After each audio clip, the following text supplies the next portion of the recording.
sometimes it happens. The people closest to us don't realize. Oh man, talk about friends that would question, hey, when are you gonna stop rapping and do something serious with your life?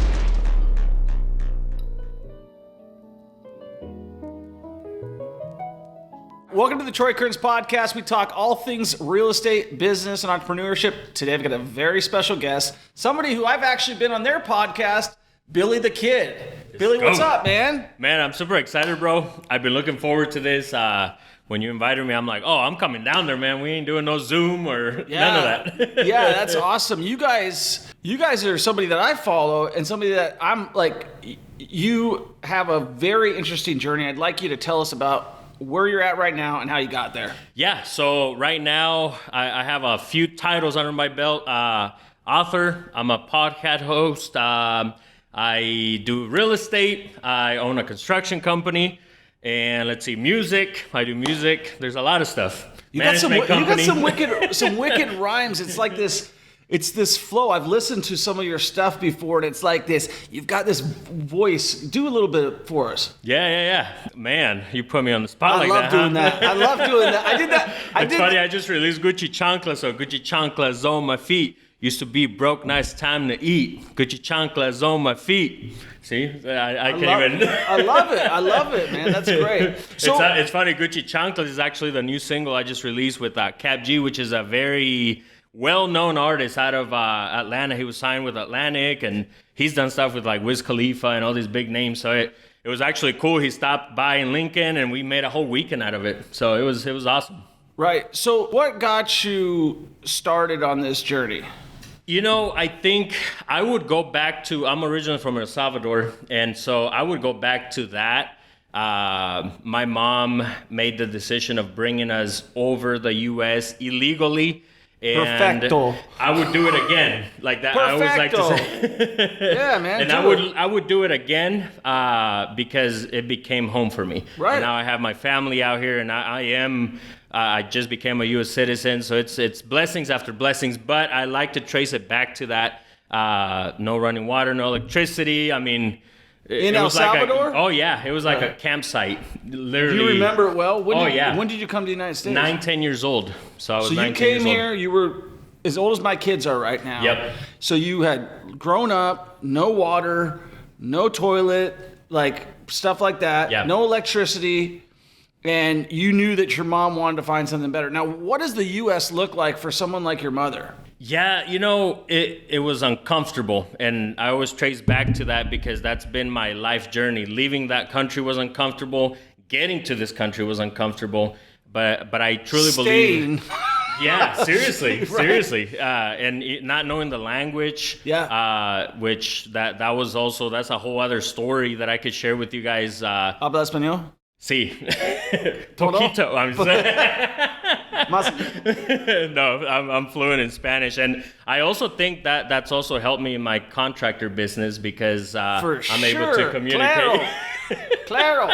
I love your videos. I was just telling you off air with. Can I ask you a question? Because I got you on here. I get so much shit when I go and I start trying to communicate with people in Espanol. I'm literally just trying to learn your language. And I get like the haters, the commenters like, dude, bro's trying to talk like them. Well, isn't that what you're supposed to do? Like, is that insulting to people? No, not at all. I think when you're being genuine, which I can tell, I mean, I be listening to your videos, man. You got some corridos in there. You got some good music playing on the back. But I think you're being authentic, and I think that's what it comes down to. You know, you could... Can I cuss in here? Because I was going to say, shit. You could shit, and people are going to be like, why is it green? Why is it brown? Why, you know? Yeah. It's like, no matter what you do, people are always going to have something to say. So, no, it's not disrespecting at all. Matter of fact, I think that's why they love you and love to do business with you. So. Yeah, that's crazy. Because, as my background with that was when I used to work as a dishwasher. Back at Red Robin. Mm-hmm. I was hired as a DMO, which means dish machine operator. There's a fancy title.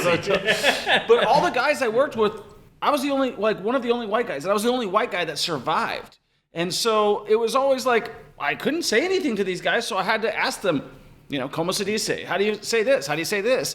And so for me, it was a cool way to learn their language And then you obviously joke back and forth because that's the only thing you can really do. You know, you want to learn bad words. But for me, just, the way you communicate with people is learning their language. Yeah. No, I totally agree. And I mean, we have some hard workers. I started working hard myself. And obviously, I believe the goal should be to graduate into working smarter, right? Like making your money work for you. But before you get to that point, you have to hustle hard. You have to do the stuff like my people do. Like we work hard, man. It's funny. I always hear it. Like I can stand by this statement that I don't think the U.S. would be where it's at with construction if it wasn't for my people, man. Let me just accentuate that with an exclamation point.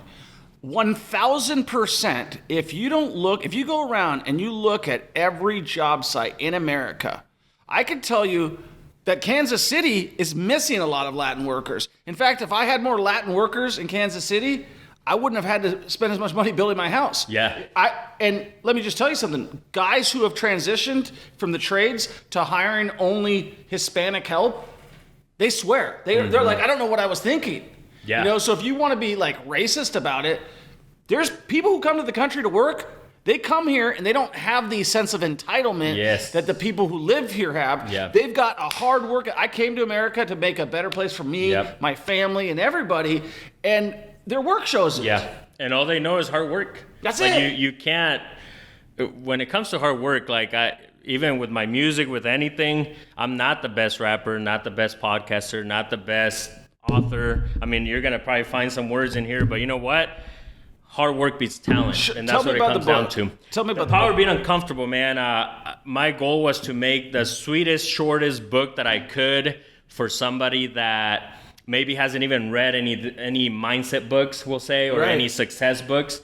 And so I made it 10 chapters, and each chapter is just a nug something that I've used in the past to get me to where I'm at. So, like, for example, trying new things. Por ejemplo. Exactly. And I love your book. Man, you're ahead of me because your book is in Spanish already. I saw that too. I don't know if I'm still translating mine. I can give you a good tip for that. Awesome. Yeah, I appreciate save you a bunch that. of time and energy. I appreciate that. Yeah. And each chapter is part of my life. So like try new things. I feel like that's the whole point of being uncomfortable. Routine means less money. That's something that I've always known. So it could be as simple, and I talk about it on there. When I had my 9-to-5, I would drive different routes. Yes, this is your copy right here. I would drive different routes so that way I wouldn't be in the same thing every day. And then it's cool because when I would drive different routes, something new would happen that was actually exciting in my life at that time, even though I just had a 9-to-5. So you have to try new things. I've gone on roller coasters, which is like, it might be dumb to you, but roller coasters to me was something that I was a little scared of, growing up. And my grandma used to tell me that I would fall out of that thing. And matter of fact, here in KC at Worlds of Fun, we got on a roller coaster that was probably more than what I wanted. But that's the point is, and if you do that in life and in business, you're bound to blow up. You're going to do some great things. You're giving me goosebumps because people don't, like, that's a very easy metaphor. Like, a lot of people are uncomfortable and going on a roller coaster. It's going to give you anxiety. You're like doing stuff that your body's not supposed to do. That's the whole point. And it shouldn't seem silly to anybody that, hey, this guy's scared of going on a roller coaster because they're scary. Yeah. Like, they are. I've done a lot of them. I've skydived. And every time I've done it, I've been sweating and scared out of my freaking mind. But why do you do it? Because you know that the change that it brings you, or the confidence that it brings you on the other side. So you wrote this book to help people. Yes, and really was to take action. I feel like getting uncomfortable means that you're taking action. So like getting on that roller coaster, you're taking action.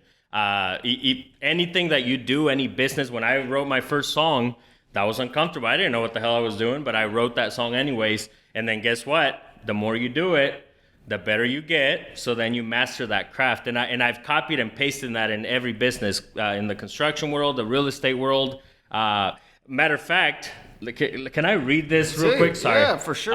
It's funny because I'm big on, like, you got to practice what you preach. That's why I like you, man, because you're on the fields. Like today, we might even hit up some houses, you said. I'm like, man, this is my kind of guy right here. Yeah, let's go, baby. The introduction. Writing this book is uncomfortable. What if it doesn't sell? What if no one reads it? What if they do read it, but people give bad reviews? What if they laugh? These are the thoughts that we have when we do something new. Writing this book does not take me out of this equation as it's uncomfortable. I can look back at all my achievements and will say that every single one started with being uncomfortable. So I'm literally practicing what I'm preaching on this book. I go on in that first chapter and say that I know this book might suck, the first one, but the second, third one, fourth one, I'm probably going to be up there. And that's what it takes in any business. So practice what you preach. And literally this book was like, all right, I'm just going to put something together so I could be an author. You know what? That's funny. So my first book was written kind of the same way. It was like I needed a giveaway. And so I just started putting my thoughts down on the audio. And I put my thoughts down and I was like, and then I had like a whole process where we edited it, we got it all out there, and then my dad gave me the final version back, and it was like a recipe. It was so boring. It was so like real. And then I added stories, and I put it, and I was like, that's pretty good. But I never felt like if nobody buys it, if nobody sells it, because I just wanted a prop. I didn't, and then I was like, I didn't realize the power of being an author. And so I'm working on a second one. Yeah, it's nice. Funny enough, and I felt like, man, if I could just give this to people and it could help them, like Rich Dad, Poor Dad helped me. If it could help, then I'm going to get what I want in life. Yeah, so that's seriously. awesome that you wrote that book and that you're working on a second one too. I have a really interesting question. First of all, I want to know, out of all the stuff that you do, what do you enjoy doing the most? Ooh, that's a great one. I think all of them, man. And it's. What do you gravitate towards though? There's something that's got to be. I think I love creation. Yeah. And so I feel like I look at every single business that way. So with the construction, when we're creating a new roof, I look at it as a creation. It's art. Right. Like you look at those shingles, man, and that thing is art. Siding, any, and then not to talk about the finishes. You're talking tile, and right. So even just construction itself is creation. Real estate, the same thing. And so yeah, man, I really don't have a favorite. I love what I do, man. I think when you love what you do, you're bound to be successful. And guys, fall in love with what you do. I used to work at a call center, man. Yeah. And I used to love that. And guess what? I learned sales there. I wasn't there like, oh my God, this job sucks. Right. And matter of fact, I learned how to sell T-shirts through my music, my merchandise, because of the stuff that I learned in that call center. So for example, always be closing, right? ABC, those simple concepts that I was teaching that. I was a trainer, so I got to see that. I actually even added more to the company's packet as I went along and taught these classes. Nice. And I took those skills and so no matter what you do, fall in love with it so that way you could get ahead. And I promise you, until you do that, you're not going to get anywhere. You're going to be hitting bumps in every road that you take. So what business makes you the most money? Ooh, that's a great question. I would have to say real estate and construction do fight each other. But I think you need them almost the same. I've thought I'm a licensed GC.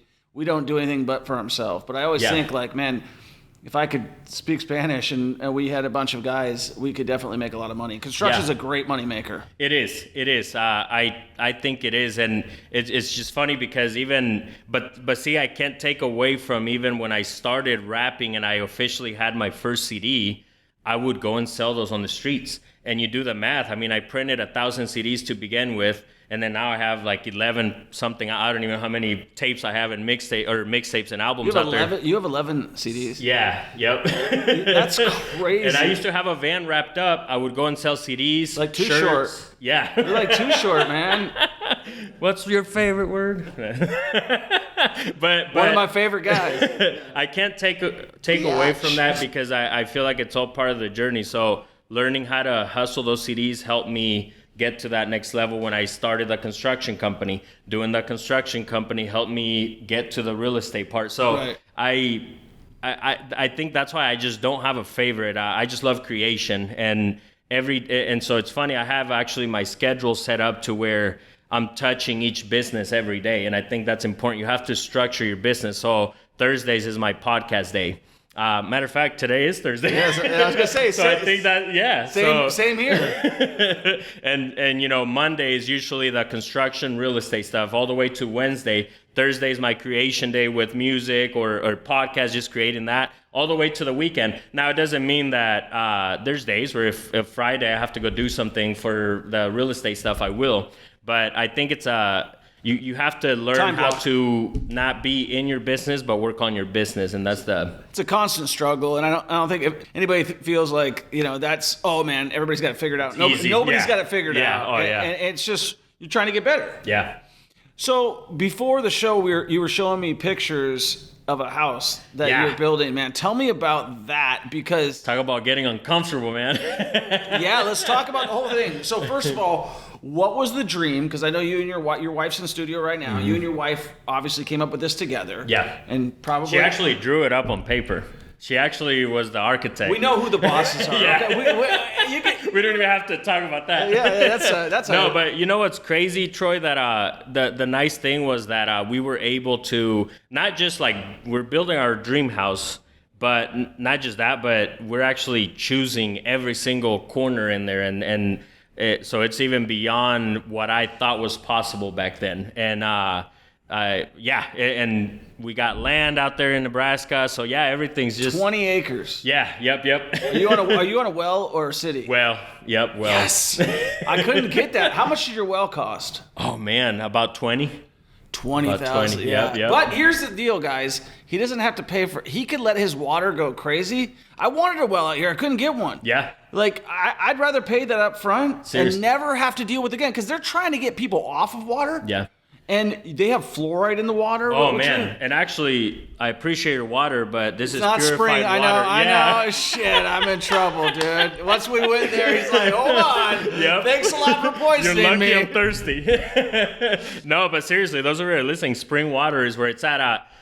We have to be mindful of that because, yeah, for sure, man, the water, and you know, there's I'm always open-minded. You have to look at both sides of every story, right? And Yeah. so when people say, oh, they're trying to kill us, and I don't know, I could see that. I see that side, but I also see the other side where they're just trying to preserve the water, trying to make it last longer, trying to be as good as possible, and they're throwing chemicals in there, and we just have to know that as water drinkers. And I mean, we could have a whole podcast about this subject, but I think just being mindful of that and making the decisions going forward are good. Are you putting on chickens? We are talking about that. We're talking about that. And we started buying cows now, and Yeah, we just bought a half a cow. yeah. We just bought a half a cow, and I Which think that, talk about inflation, man. We bought one a couple years ago, and now it's like double the price. what do you pay for a cow? So it's like $2,400 for Yeah, I think- a cow now, and think we back pay- then it was what, like $1,200 for one, $1,500. All right, so that's kind of a Midwest thing. Yeah. like to buy your own cow. So tell me about the house. So you found the 20 acres. Your wife designed it. It looks beautiful. Thank you. I just saw the pictures. You guys are in framing right now, or just getting close to being done. The roof goes on next. Yep. You're using your own construction company. Yep. So I'm sure you're saving a lot of money. Yeah. Compared to what I paid. Oh my God, I don't even want to get into that. But so tell me, what has been the single biggest struggle so far? But I think, Troy, when you start to look at life like that, I think you start to bring that upon you. So honestly, I've enjoyed it so far. It's been a smooth ride. I think it's a mindset thing because we had actually here. I'll give you one. The foundation was like 2 inches bigger. I didn't have a problem with that. I was like, hey, I get 2 more inches. So. Yeah. It's perspective at the end of the day. Right. So I'm having fun, and which brings up the next point. It's something I want to get into in the future is just building new builds, more custom homes. Don't. No? Okay. No. No, I've done that. Listen, unless you are going to go and you're going to do it specifically where you're like, I'm charging you 25% plus cost. Make any decisions that you want. And you're Okay. really dealing with that customer. It's just, there's so many decisions for people to make. You've been in the business for a Yeah. long time. When I can only imagine, hey, there's this little stain right here, with a flashlight. And Yeah. I think what we want to do, though, at first is we want to build, and hey, this is the final build. This is how much it is. So not before we get into the custom, if we get into the custom. But Right. for sure, the first few, I'd rather do it my way. And then, hey, it's built. It's this much, almost like a flip. Yeah, it's tough with the new construction just because you're paying the highest price for your materials. Yeah. For everything. We're doing another one right now in Naples, Florida. Ooh. On this one, I hired a builder. And my wife is like, I'm like, which one's better, the one we did ourselves or the builder? She's like, man, it really sucks every time they send us a change order for something. And I'm like, I knew you were gonna feel that way, but I haven't had to deal with anything other than like, oh yeah, do that, don't do that. So that's cool. So both worlds there. So you would definitely just say if you would do a builder going forward, like you may be more knowledgeable about construction than me. You may have a better crews than me that you're running. If you have that, I would say maybe don't hire a builder for yourself. But I came to a brand new city. I didn't know if I did it in Vegas, it would have been a lot smoother and a lot cheaper. But I had just come to a brand new city. I didn't realize, I looked at Midwest house prices and I figured Midwest guys would make less money. The secret to the Midwest that people don't know, this is a secret. And I don't think people know this. Guys in the Midwest make bank and the cost of living is low. And they most guys I agree with that. Are making $60,000 to $100,000 on basic jobs. Yeah. On basic jobs, so they're able to buy a low cost of living. In fact, I talked to a guy the other day, and I was playing golf with him, and I said, he has an electric company, and I said, how much do you pay your guys? He says, I pay my electricians $47 an hour. Wow. And I said, I had an ad for $30 an hour, and nobody ever responded to it, and I thought that was high because I looked at national rates and this and that. But out here in the Midwest, because there's not the Latin American workforce, I'm sure Lincoln, Nebraska is. Yeah. You guys are in Lincoln, right? Yeah, Lincoln. Yeah, and it's crazy because and then you look at the stuff that they just did in Florida too, man. And if you're illegal, you can't work. And it's funny because they just started migrating. They're like, all right, we're out of Florida, so Florida's a beautiful state, by the way. That's where we want to build something in the future too. Right. So maybe let us know where you're at. Naples. Naples. We want to own the whole city, so come on down. There you go. Maybe I'll buy a flip from you or something. Well, man, just build one right next door. Okay, on November 10th and 11th in Kansas City, Missouri, we are hosting our Mastermind event, which is where you're going to learn how to wholesale, flip, buy and hold, BRRRR, every single real estate strategy under the sun, happening November 10th and 11th in Kansas City, Missouri, right downtown in the building that I bought, using the methods that we will teach you, and you will have everything that you need to get started investing in real estate. We're going to have attorneys there to set up your asset protection trusts, LLCs. We're going to have sales and marketing funnel experts to help you set up your sales and marketing funnels. We're going to have a tax consultant to make sure that you can eliminate your taxes. And then we're going to have all of the experts, all people who have retired from their 9-to-5, who are going to speak on you, how they become multimillionaires through investing in real estate. And they're going to teach you the strategies that they use and do every day so that you can become financially free by investing in real estate. That's November 10th and 11th in Kansas City, Missouri. Go to millionairementorshipmastermind.com. Buy your ticket today. My business partner and me are building a house right next door to each other. Oh, nice. Yeah. That's awesome. That's your best friend, right? He's a really good friend. One of my best friends. Yeah. I would say the funny thing is I just tell him, like, whatever you do, I'm just going to go higher. And however your pool is, I'm just going to make it bigger. Okay? Just like, as long as... You're like friendly competition. Well, I knew he was... I honestly knew he was cheap in that regard, that he would not spend the money. Like, all right, I'm not putting a pool now. Yeah, I was like, because my pool literally broke the bank, and I said, I don't care. That's what I want. Yeah. What's the difference going to be for me in, like, if it's an extra $50,000, $60,000, $80,000 to build a pool that I want, that's the one thing I want. Like, my deck cost me a lot of money, but that's the one thing I want. And everybody loves that deck, and the pool. I made, most hot tubs are small. Mm-hmm. I made my hot tub like as big as a normal pool. Oh, man. You know what I'm saying? Yeah. I love that. And it's so funny you say that, because that's the trend that I'm noticing with myself right now as we get with the house. We've made a few changes already, and we're just framing so far. You're not going to do it twice. Yeah, exactly. You don't want to do it twice. Mm-hmm. So any little things that you're like, man, we're being cheap here. Like, let's think about how much is that going to cost me to finance that?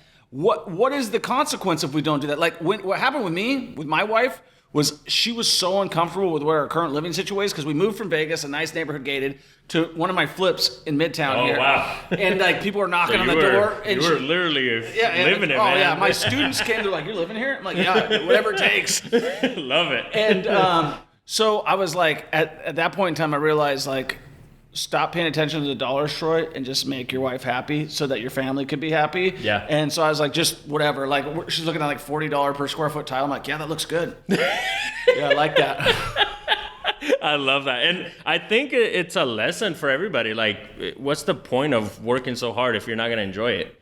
You know, once you hit that grave, man, like what's the point of that if you didn't enjoy all the hard work? So, well, how old are you? 35. So you're a young guy. I turned 46 at the end of this year. And I think that's such good wisdom because, man, as I get older, I see people dying like over and over again, like people with cancer. They just retired. Like we had a friend of ours just retired as a cop at 47, took an early retirement. Within a year, he got diagnosed with stage 4 blood cancer, died within 60 days of that diagnosis, okay? Now, what happens to him? No dreams. Yeah. No nothing. He doesn't get to live his life. Yeah. And, you know, for you, building your house, how proud is your freaking mom? Man, yeah, she's proud. She's proud. I think we're also having this thing right now where she's also learning kind of like, I think slowly she'll see like, she knows what I do, but then she'll also see like, oh man, he's actually serious, right? Like it doesn't hit her until it hits her, if that makes sense. She doesn't realize how successful her son is. Exactly. Yeah. Yes. Yep. And sometimes that happens. The people closest to us don't realize. Oh man, I was just having that conversation yesterday. Yeah. Like, I was explaining to one of my friends that he's like, hey man, I'm proud of everything that you guys are doing, right? You and your wife. And I told him, I'm like, yeah, but I stayed quiet back then when I was hustling CDs. Like it started from there, and I wasn't out there because I think a lot of the people that knew me from that era, they thought like I was just playing around or something. And I talk about that on the book. If they shit, they will laugh at you. That's the first chapter. And I talk about friends that would question, hey, when are you going to stop rapping and do something serious with your life? Well, let's go down that rabbit hole for a little bit. How many people are close to you really care about you succeeding?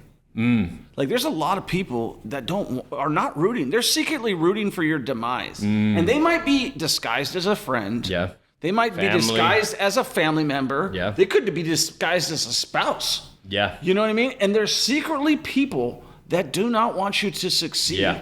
And we hear this all the time, like it's time to get new friends, but you really do. Yeah. Like there's some people that just it's easier to bring you down than to bring themselves up. It's that crab in the buckets, right? Like, and all these crabs are always pulling each other down when one of them tries to make an escape. And I think it's so important that honestly, I want to say the past 5 years, I feel like that's when we truly started practicing that, where we're like, okay, who in our life is whispering BS and who is talking positivity into us? And I go back even with my music, when friends, quote unquote, right, used to make fun of it, it was like, what if, I always try to think like, what if they would have whispered and talked to me in abundance like and positivity, like, dude, this song is a banger. I guarantee you, Troy, that I would be higher than where I'm at. But the nice thing is, 5 years ago, I started to slowly do that. Yeah. Man, my life has changed completely. Matter of fact, leave them behind. Leave them behind. Oh yeah, seriously. No, and it sucks, Troy, because I used to think back then, I was like, man, like, why do these artists or famous people or actresses, football players, why do they kind of move on and leave? But you go back to that victim mentality. People think that just because I'm being successful, I owe them something. And it's like, hey, I tried giving you a shot. Do you remember when I gave you that camera for you to shoot videos? And you did, and then boom, you gave up. Or, hey, you want to be a manager? I tried creating positions within even just my music label. Right, Billy. And nobody wanted to take charge. And at the end of the day, that's what it takes. It's like, who was there? My wife, right? My kids. Like, I was listening to your podcast with your wife, and you talked about cleaning a house in a dumpster. That's how we started with the real estate. Right. We went, my daughters that are in here, they painted. Like I'm trying to teach them hard work because that's what it takes. Yeah, and going back to that with my wife, like I literally got so excited that day. Like we had took part of a neighborhood clean out, and we used the dumpsters to clean out one of my properties for the neighborhood clean out. I was like, oh, it's gonna help us too. And I called all my buddies that night and I said, this is the one, because of her actions. Like she demonstrated that she was willing to do whatever it takes. And most people, they just want to show up for free cake and ice cream. Literally. Yeah. And pizza. Exactly. No, seriously. I think it's that victim mentality. Like they expect that you own them something. But at the end of the day, you have 2 legs, you have two arms in the same 24 hours that I do. So that's why, Troy, I started my own mastermind. With that in mind, I'm like, okay, like that saying, right? You can take the horse to the water, you can't make him drink it. I learned that with family, friends. Matter of fact, I stopped giving advice. I used to be the one that I would see somebody doing some dumb stuff and I would be like, dude, don't buy that car. You're going to fuck up for 5 years right now. Or, hey, don't buy that house or this or that, or do this instead. And guess what? They would get mad at me. Oh, dude, you're, this and that. Stop crapping on my dream. So you know what's funny, Troy? A few years back, I actually made a post that I said, you know what? I'm done giving advice. This was on social media. And I remember clearly, I said, from now on, I'm going to charge if you want advice. And since then, man, with my mastermind, like I have a great group of people in there and they want it, right? Like they're trying to level up, and that's the people that I want to be around. So it's like a win for all of us in that group, and just being around here with you, man. Like I feel like the more people you get around like that, man, you're just gonna elevate. You're just gonna elevate. You can't help but do nothing but it. Like I was just playing golf with the guy who got me into social media, Ryan Pineda, and and I was like, we played golf, and he was just crushing it on the golf course, and he's crushing it in general. And I'm like, man, I need to be around more people that are crushing it versus less people that are not. And I know sometimes you probably feel the same way, Billy. Yeah. You're like, and I think it's so important is the only way to level up is to find someone that's ahead of you in any capacity, whether it's, construction, whatever your business is. You find someone that's better than you, and you try to get to their level. Yeah. And then once you get to their level, if they're a competitor, they're going to keep in front of you. Yeah. Right? But if you can get to their level, if you have those goals, those ambitions, you get to their level, then you're going to get to the level that you want to go to. That's so true, man. I think it is good. I also believe that whenever you look at what you're doing, like, with you, we're in this massive building, those of you who don't know by now, and that's just inspiration to me. It doesn't mean that I'm over here like, oh, I can't believe that Troy has this and I don't. That's the worst attitude, and that's that victim mentality that I'm talking about. The more you do that, the less successful you're going to be. So when I look at this building, I'm like, man, these are the people I want to be around, because I know that it's going to bring more of that to me anyways, and you. Let me just clarify the building so people know. It's a $40,000 loss every month right now. Okay? So people might say, oh, you own a building. That's fantastic. But I understood what I was getting into, too. And I wouldn't have been able to make that decision to buy this if I didn't have the cash flow from the other, for the last, as you call it, the last 15 years grinding. Yeah. And so your overnight success. But the thing is, I think people need to be listening to people like you, Billy, especially people that came from a different country and realize this guy's 35. He's building his own house. He's wrote a book. He's got 11 CDs. He's doing all of these major things, because there are people that come to the country and they just do the drywall for 25 years. And that's part of your story, but it's not your final chapter. And I'm sure if you wrote that book 5 years ago, it'd be completely different than it is today. Yeah. And when you go write your next book, it's going to be different than it was when you wrote your first book, because you're evolving as a human. And if you're not, I don't want to be around you. That's it. That's the reality. If you're not changing every day to become better, I don't want to be around you. There's conversations, man, that sometimes I'll have now, and I'm just like, what? Like, I was worried about that 10 years ago. Why are we talking about that, right? Like, just like stuff that I automatically, thank God, already gravitated towards. And I think that's what I'm more mindful of nowadays. It's like, what conversations are we having? Like, how are we? And guys, like, the thing is, it's not about the money. Like, this book took me, matter of fact, I probably wrote half of it in one night. Like, I don't know if you're like that, but when I get creative, man, I'm going to jump in the studio or do whatever that I'm. Massive action. Yeah, exactly. Massive action. So I took action. I wrote this book, and I think after that, it took me 2 weeks after that first half of just kind of note taking, but I did it. And I think people forget to, when I was writing it, who was paying me? Nobody was paying me for the night that I stayed up. Just like you just shared, this building right now is taking a loss. But those are the calculated risks that you've taken. And actually, I end my chapter with that, or my book with that, is take calculated risks. Or I think it's chapter 9.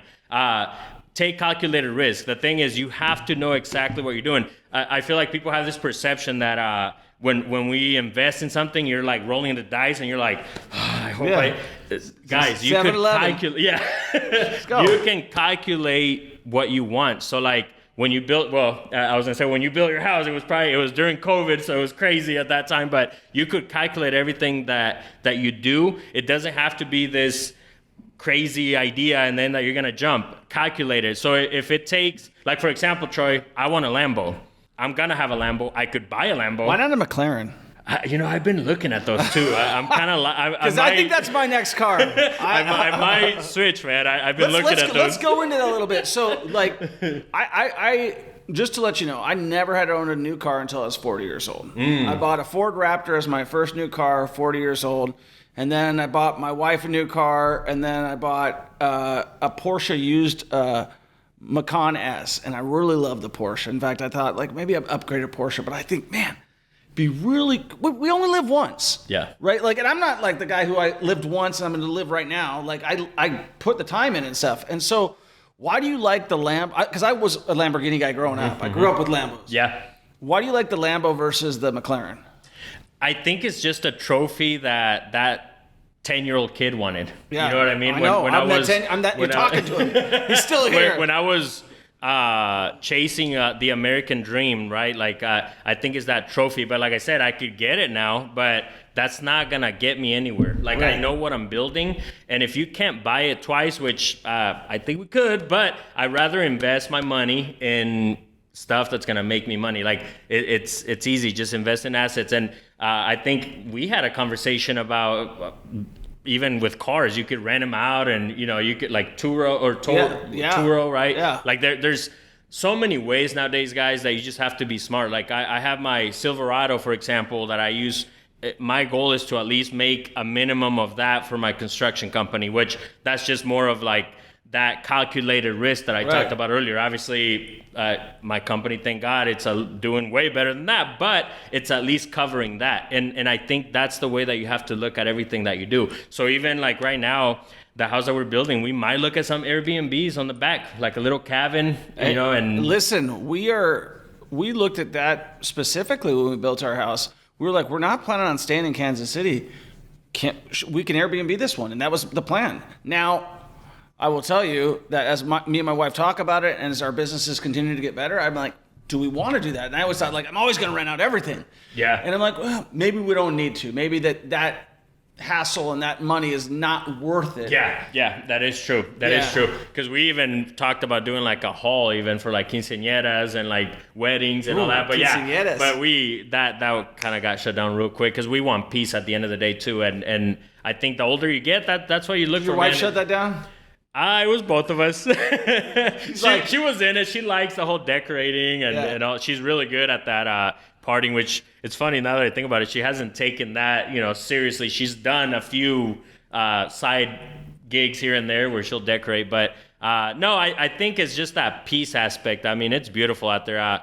A tip that I will give anybody listening, if you ever build your own house, man, make it so that every day is a vacation. And what I mean by that is when you look out the window, just like you would at a resort or, anywhere, even Colorado has beautiful views, and KC, I mean, the whole Midwest, we just have some beautiful scenery out there. The sunrises and sunsets. Yeah. It like just, and I'm so glad that you mentioned that, because it's easy for us to get caught out of our day to day, but why did you build a dream house? You built it because, like, yours is on land, to go and enjoy the land and go and put your bare feet down on the land. And I truly believe, Troy, too, that since we're creators, when you're you're not a tree. So if you're not happy where you're at, move. And that's what we're doing with our house. We are moving somewhere, and I've noticed that every time I move, so like, we'll call it, I don't like to call it the hood, but even just low-income area in Lincoln where I bought my first house. Right. The music that I was doing then only got better when I moved into a brand new neighborhood. Right. So I can only imagine what I'm gonna do now at a Well, you can talk about flexing now. I came from the hood, now I'm in the good, Well, but I'm even talking just a creation aspect. Like, I know for a fact my music's gonna get better because I'm in a better mindset at that point. My book, my writing, my investing, all that's just gonna get better. Billy, I want to jump on that point. So one of the things I always preach is, like, when I was in Vegas, I was doing fantastic. In fact, I took a hit going to Kansas City, but I knew the change mentally for me, getting uncomfortable, as you mentioned. When I moved to Vegas, it was the best move. The first year, way uncomfortable, was addicted to alcohol, everything, you know what I mean? But that making the move made me quit alcohol, made me do all these things that I needed to do. Now we've moved to Kansas City, bought a building, bought an apartment complex, bought 82 houses, did all these things, totally uncomfortable, but they make you better. Getting outside your comfort zone makes you better. And think about all the people that you're inspiring. Somebody who came at 9 years old from El Salvador, didn't probably speak a lick of English. I still barely do. Yeah, right. Yeah, excellent speaker. And now I'm writing an English book, and I'm being serious about that. Just think about that, guys. Like, if you're sitting at home and you're talking about you can't do it, or come on now. Like, I didn't even know English, and I have an English book. I can't even translate to Spanish. Like, think about that. Chase your dreams, man. Like, we're in the greatest nation on earth right now.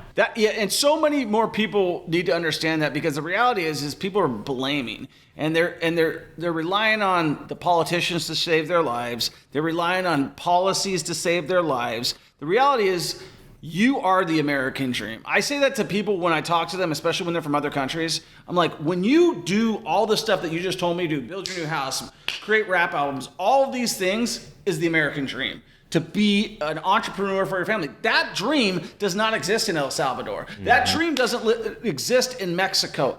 It exists in America. And too many people here are looking for handouts, and they're looking for like, well, why didn't this happen to me? Dude, nothing's gonna happen unless you make it happen, dude. You're here, you made this happen, we made this happen. Like, everything that you've done for yourself has made it happen. So tell me this, is there a part of you that wants to go back to El Salvador and build some big crib? Yes. Cool. I was hoping we actually went back a couple years, and I took my daughters with me, my wife. It's a beautiful country. Like, it is not what it was 5 years ago. The new president, actually, we have Bitcoin City out there, which is because we have volcanoes out there. Like, we're big on volcanoes in El Salvador, and close to Costa Rica. They're trying to build it, and who knows whether it works or not. But he's trying to build Bitcoin City based on just the volcanoes and no electric bill, like all these crazy stuff. Surf City. Paul Walker, rest in peace. That was his favorite spot to go surfing at. Nice. We have like. The country, the crazy thing is like, is as big as Nebraska, and it looks like Nebraska on the map. You could drive a couple hours here, and you're I never, and here's the thing, when you're comfortable, you're in this box. I want you guys to think of it like a square, and that you're just in there like a prisoner. You're not leaving. It's like, I don't know if you, I'm sure you have, Troy, but I'm going to give it to the audience, that theory of like that elephant that is in the circus, right? And it can't leave because it thinks that they train them in that little circle. That's you in the comfortable zone. And matter of fact, my pets, I have an underground fence right now, which they hop off sometimes. They get uncomfortable, but for the most part, they get to a certain area and they know they're not supposed to cross. Guess what? That's what you're doing with your life. You're staying in that box. So when I was in El Salvador, I didn't even know all that existed out there. And now that it's cleaned up, they're building roads. Like, it's a beautiful country. Yes, we're gonna look at building something out there for sure. And it's a beautiful place. If you ever go down there, man, give me a call. I might just hop in the plane with you. Man, I'm down. Because you just went to Mexico too, right? I go to Mexico all the time. In fact, we're looking for our next one in January. But I really want to go this year in April. My goal is to fly to Panama, and then from Panama go to Rio de Janeiro. And I'm probably gonna put together like some sort of a trip. So if you're interested, I'm a traveler. I'm an explorer. I would have been like Lewis and Clark if I was back in those days. That's what I enjoy doing. Enjoy seeing new places. It kind of really, like you said. And that's the power of being uncomfortable. Guys, even if you're just going to Omaha, Nebraska, and you've never been out there, you're putting yourself in a situation that you've never been to before. Guess what? It's uncomfortable. You have to figure out what car you're going to rent, what food you're going to go eat, where is this place that you booked. And that's what makes it beautiful. So then it makes it memorable. And if you do that with your business and life, which that's what I try to do every single time, whenever I get myself uncomfortable, I know, and again, it's calculated. You look back a few years later and you're like, man, that was awesome that we did that. That was growth. Now we're on to this other thing. Yeah. Just like you now, it's beautiful. You're building a crib in Florida, man. That's amazing. Yeah, man. Like, the walls are up and everything. So Billy, okay, First of all, if you guys are listening right now and you haven't given Billy a 5-star review and you haven't shared this video with a friend, he's dropping his heart and soul, and there's a lot of what I feel like is a lot of passion and a lot of hard work. So make sure you give him a 5-star review. And Billy, you also have got your own podcast and your own socials. How can they find you? $1 Million Hustle. It is my podcast. It's way better name. I'm changing my name, actually. Seriously, I am changing my name. Why, dude? I love it. Double M, man. The podcast I'm changing to them. Okay. Because it's named Troy Kearns. So I'm changing that. I like your podcast name. So $1 Million Hustle. Yeah, and so the $1 Million Hustle is a podcast about mindset on how to become a better entrepreneur, which, guys, I'm learning myself. Like, if you see my logo on any social or any podcast streaming service, I have my backpack on me, and to me that means like I'm exploring, like I'm learning. I love that. I'm going out there and learning, and people think it's like the money. Obviously, here's the thing, guys. That's why I'm in this nation. That's why you're going to college. That's why you're listening to this podcast, so you can make more money. But truly, we don't want the money. We want the freedom that comes with it. We want to be able to come to Troy's podcast on a Thursday morning and call my kids in for school, because we maybe we could touch on that a little bit too. For sure. Anyways, the $1 Million Hustle, it's like, what is the person that you need to become to get to that point and beyond? So then Billy Dha Kidd on Instagram, BillyDhaKidd.com will take you to all my stuff. I'm on Spotify, Pandora, Apple Music, and podcasts. So literally, if you put Billy Dha Kidd, DhaKidd, you'll find me anywhere. Awesome. Let's wrap that up with the kids thing. You brought your kids in today. I saw them when we were opening up the door. And you said, yeah, I pulled the kids out of school. And I said, yeah, we're just having that same conversation about homeschool. So tell me what you think about that. Yeah, I was telling the wife on the way here, I'm like, this hour that I'm going to spend with Troy, I bet you that my kids will probably learn more than the 4 years they're going to be in high school. Right. And I'm going to say that, I don't care how people feel, you could cry about it, but that's the reality. And what I tell them is, do you guys like being told when you can go take a shit or not? Yeah. No? Okay, then that's how it's going to be if you don't persuade the entrepreneurship journey. Now, it doesn't mean that if your goal is to be a nurse, to be a doctor, right, for sure, I would prefer a doctor to be licensed if they're operating me, right? So by all means, go out there and become licensed. But I think people fail to remember, like, even if you want to go into accounting, you could start an accounting firm. Right. You could own like that. I'm all about ownership, man. Every album, this book was published through my label. Like, I'm owning everything, man. I'm coming for what's mine. I'm not gonna sit there and be I'm not gonna suck dick at the end of the day. Yeah. Can't blame you. I mean, I don't know anybody. I'm all about ownership, man. Own your shit. Yeah. I think, when I look at ownership, I look at control. Because when one of the things, and I'll just kind of wrap up on this thought, is I used to be stuck on ownership. And I hope this might translate to you, okay? So most of the houses that I own free and clear. I'm like you. I don't want to have a lot of debt and stuff like that. And so I learned about 5 years ago that affordable housing, which is most of everything I own, is a non-for-profit activity. So I could donate all these houses at fair market value. So let's say I bought the house for $50. It's now worth $150,000. I could donate it, I still control it, to my non-for-profit, and then I can still make the same income, everything, but I get a tax deduction. So I think control is almost better than ownership. I love that. So true. Sometimes. So true. And I think it comes with that. I think control comes with ownership, man. Yes. Because you're able to. So like this book, I'm in the future. I want to do something with Netflix. What if I'm able to put like a little series in there? I'm gonna own that thing. I'll be like, hey, Netflix, do you want to look at Dave Chappelle, man? You know what happened a few years back? He didn't sign the paper. He didn't want to be owned. Guess what? Now he owns every single master that he puts on Netflix. He could pull those things out anytime he wants and take it somewhere else. Take it to Hulu or anywhere else. Netflix, the 22nd or 42nd richest company in the world. Wow. Can't believe that. I did not know that. Yeah, I was looking at the top 100. It was either 22 or 42. Richest company in the world. All they do is sell reused. And at the end, to kind of bring back in full circle, I hope you guys are listening to what we're saying. You have no damn excuse.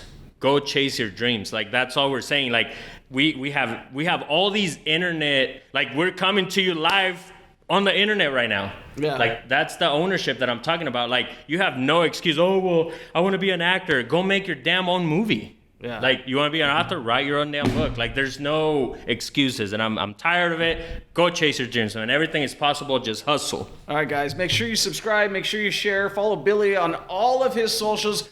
Be ready because he's 35 years old right now. I can't even imagine what the next 5 years is going to bring. I'm super excited to have him on the podcast. I'm so glad you made the journey.